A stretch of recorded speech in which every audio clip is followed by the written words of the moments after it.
They said, you're not allowed to mention drugs. I said, we're not telling kids to take drugs. Basically, I was reading the newspaper and hearing about this terrible famine that was going on. I'm going to put this in and see what you think. And if you hate it, then I'm doing my job.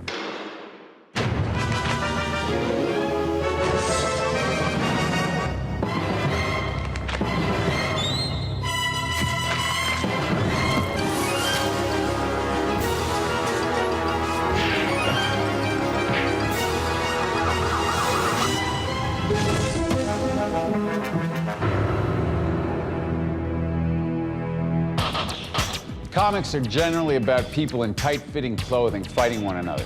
Can people that occupied with fistfights and spandex deal with the issues of the day? Why the hell not?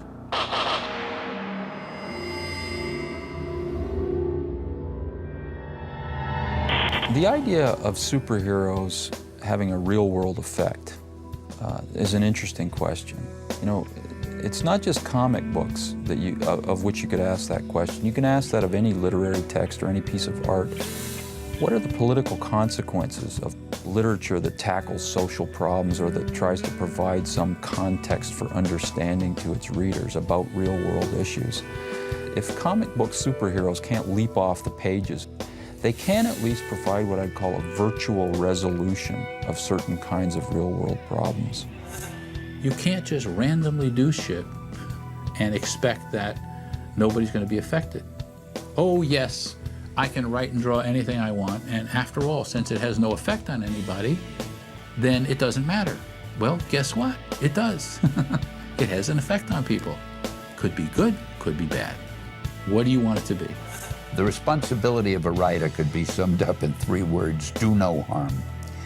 I think if you're a popular writer, or a popular movie director, or actor, or lecturer, or politician, or whatever, the things you say and do are going to influence people. This is very relevant stuff. We're not writing how to cook books, or we're not writing blockbuster movies intended for producers and visual effects. We're actually writing about our times and our people, what it's like to live here, what our people dream about, and what we're struggling through just to get from day to day.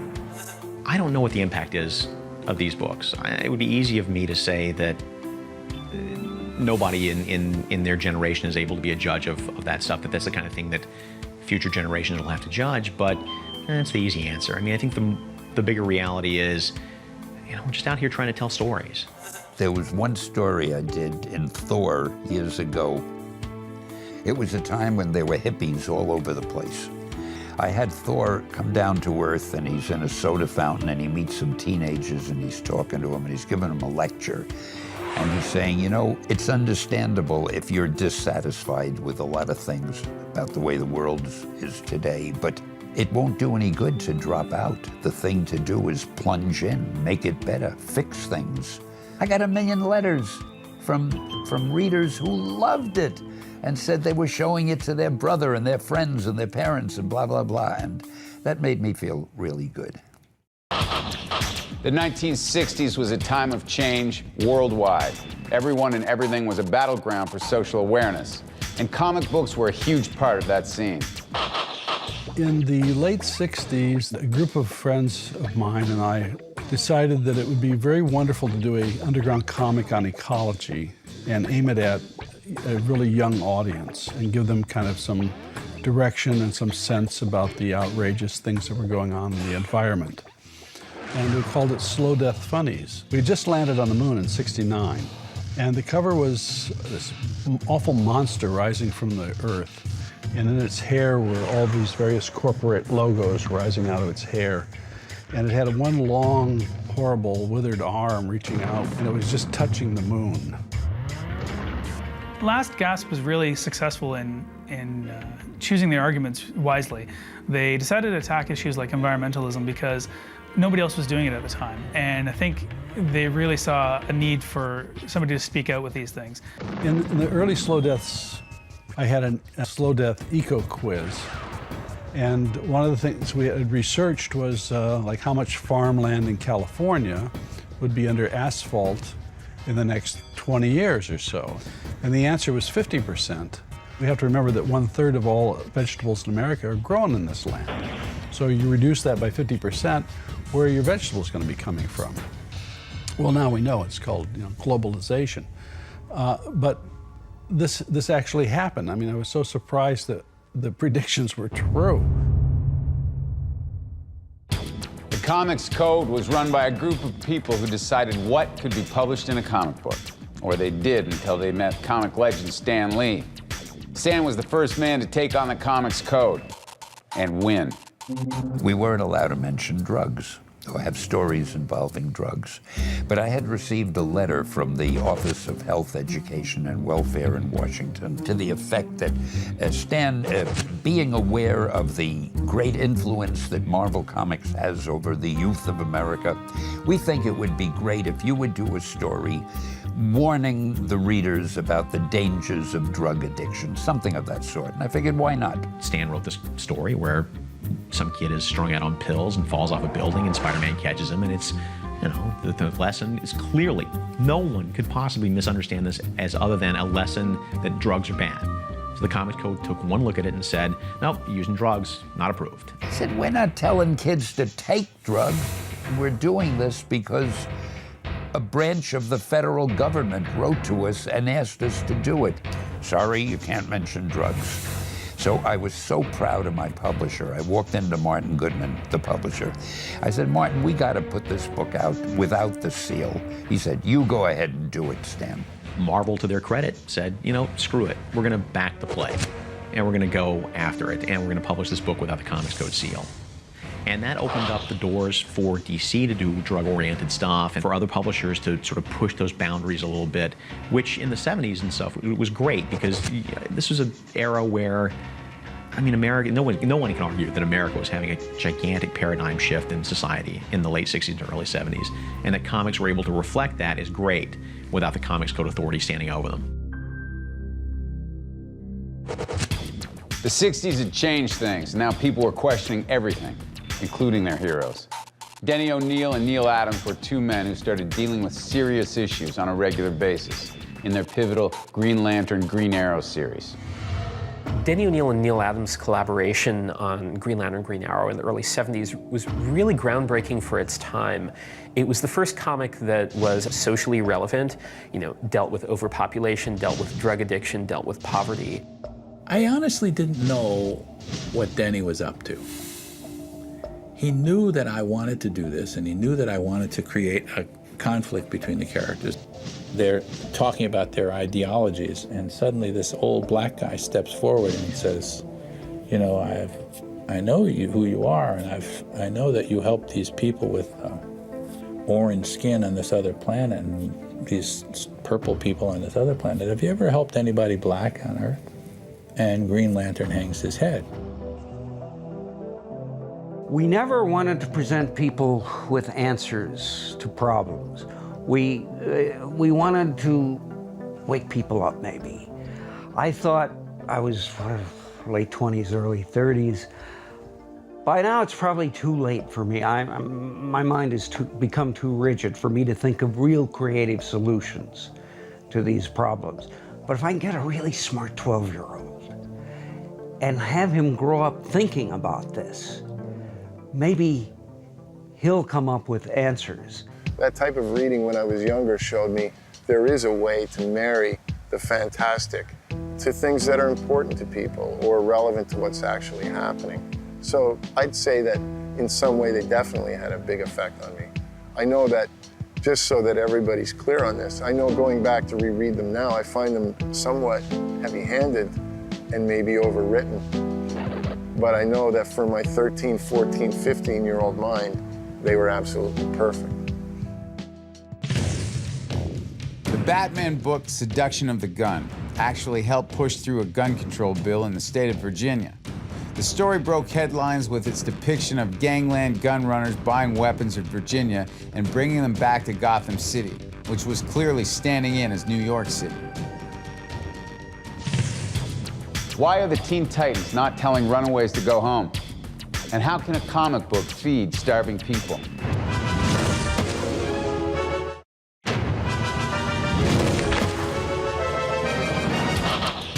After Green Lantern and Green Arrow's more mature approach, comics were forced to grow up a little, and there was no turning back.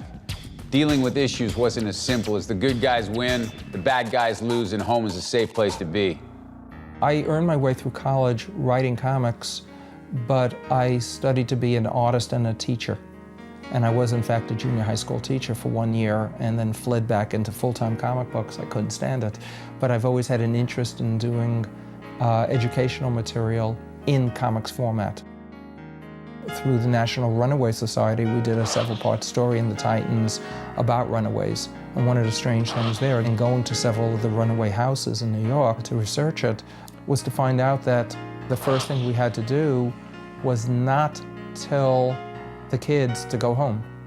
Because very often, more than you'd believe, they were running away from a really horrendous situation. They weren't just running away because they thought it was cool.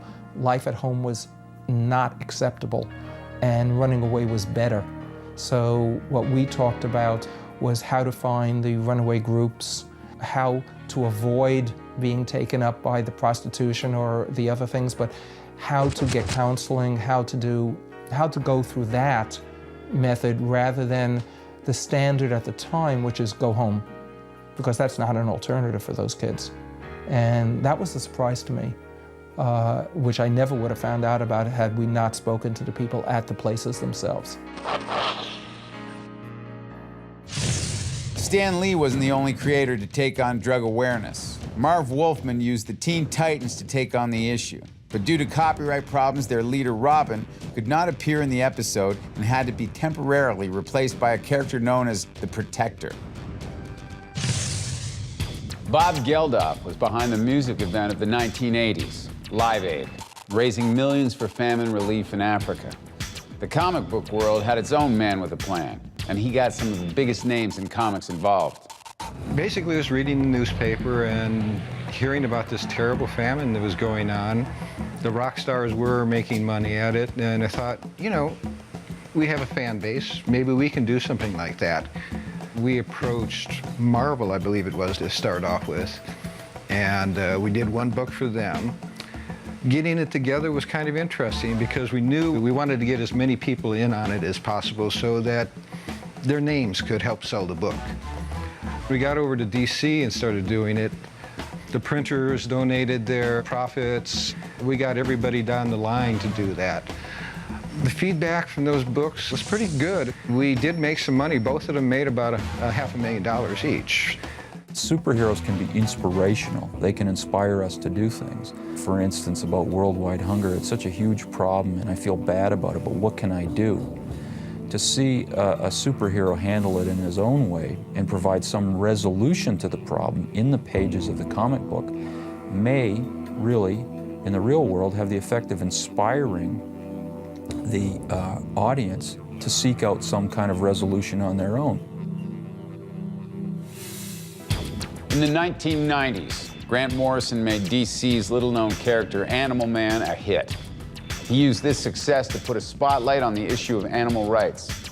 Grant Morrison decided to take a character that wasn't really well known and make him socially responsible and environmentally responsible. So he takes this character called Animal Man and sort of starts to stick up for animal rights. And I think Grant Morrison just saw an area in the comic book marketplace that needed fulfilling, and maybe it was something that he was a little bit concerned about as well.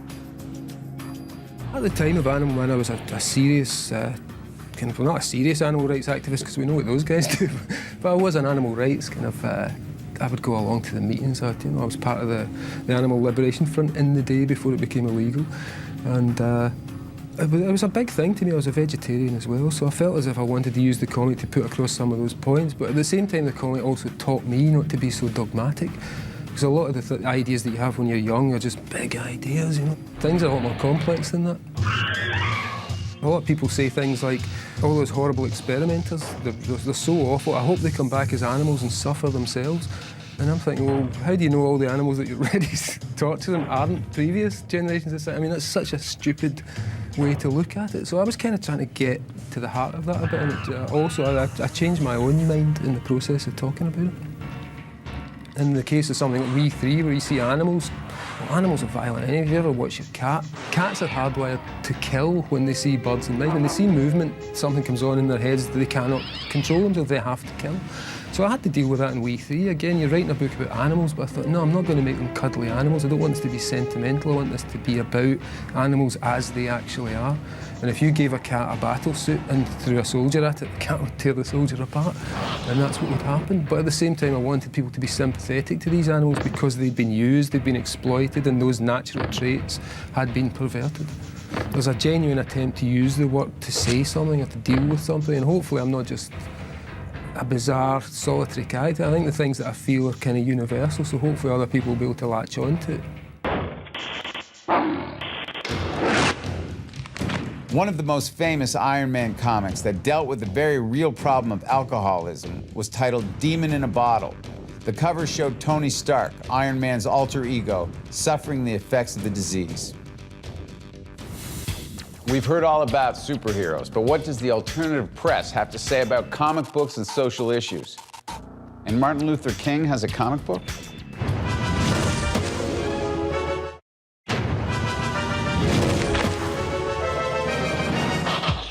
Homelessness, racism, famine. There are dozens of issues comic books have taken on. Here's the essential reading on social issues in comics. This is Comics 101. The Other Side by Jason Aaron and Cameron Stewart. The hard-hitting examination of the Vietnam War and its effects on the people who fought it and the civilians at home. The Other Side approaches the war from the American and Vietnamese point of view in an attempt to give a full picture of the conflict. Pedro and Me is the story of Judd Winnick's friendship with Pedro, a man who is HIV positive. Pedro and Me follows the relationship of these two men from their meeting on the set of the MTV show Real Life through the course of Pedro's fight with AIDS, showing the effect the disease had on Pedro and those closest to him. Sentences. The Life of M.F. Grimm is the autobiographical story of rapper M.F. Grimm, also known as Percy Carey, and his career as a gangster rapper. Grimm's career takes a horrifying turn as he loses the use of his legs through gang violence, an incident which causes him to take a new outlook on life and what it's all about. You want to talk about social change? The book is Martin Luther King, and the author is Ho-Che Anderson. One of the earliest interesting biographies in comics is Ho-Che Anderson's biography of Martin Luther King. It came to be because Gary Groth, who's the publisher at Fantagraphics, said to me, dude, I want to do like a series of historical books. And I've been thinking for a number of years that I'd like to start off the line with Martin Luther King. And as I've said 1,000 times, me being one of the few black cartoonists out there, I guess he sort of figured that I'd be like the right guy for the job. Didn't really have the qualifications or the skill really to do it at that point. Especially strange given that, you know, the book I'd done previous was a porno book. Kind of a leap, but he saw something in me and decided to give me the gig. He relies very heavily on the actual words that King said, many of them fortunately recorded for history by illegal wiretaps. And it's a fascinating portrait of the man, not a exclusively flattering portrait of the man. The idea behind the book was not to deify King, but to kind of present to some extent him as kind of a real guy. I wasn't trying to take anything away from him, but I thought it was more interesting to kind of present some of his faults along with some of his triumphs. The idea was to try to comment on the times through the man to some extent. At the time, it was pretty well received. The only really negative thing we had was the King estate coming up to us and saying, please cease and desist. We no longer want this book out there. And I was expecting a whole big legal battle to come from that, but surprisingly, nothing more ever materialized. This is a work of art that involves as much of Ho and himself as an artist as it does, you know, just telling the story of Martin Luther King. It's not right for me to just come along and just treat it willy-nilly. You have to treat it with a certain reverence, I believe, you know? I mean, that sense of reverence can't ultimately affect how you do it. When it actually came time to draw it, I just let that stuff go and just sat down and did the work that I needed to do and trusted that I'd put enough preparation into it to make it work.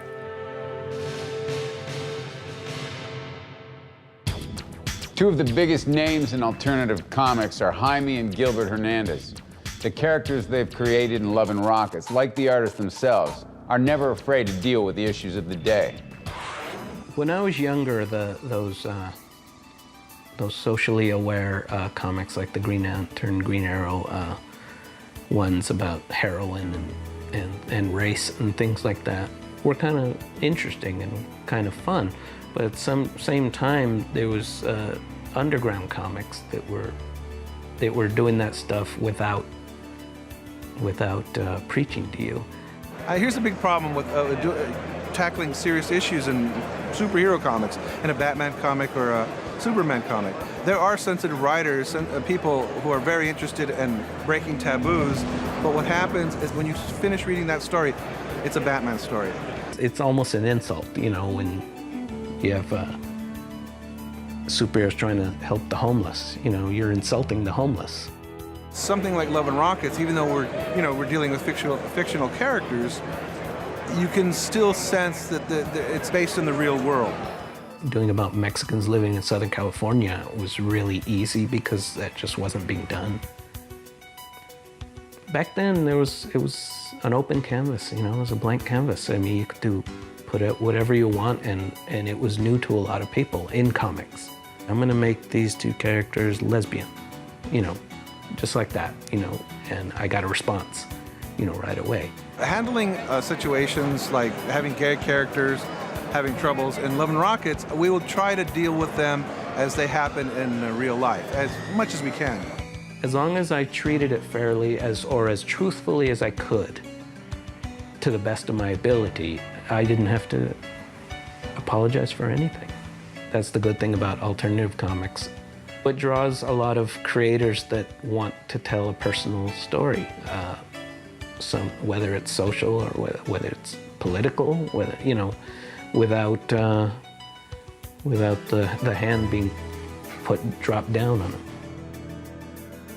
The comic book has to provide a satisfying resolution to a problem in the pages for the person who's reading it to feel empowered enough to seek a real-world resolution.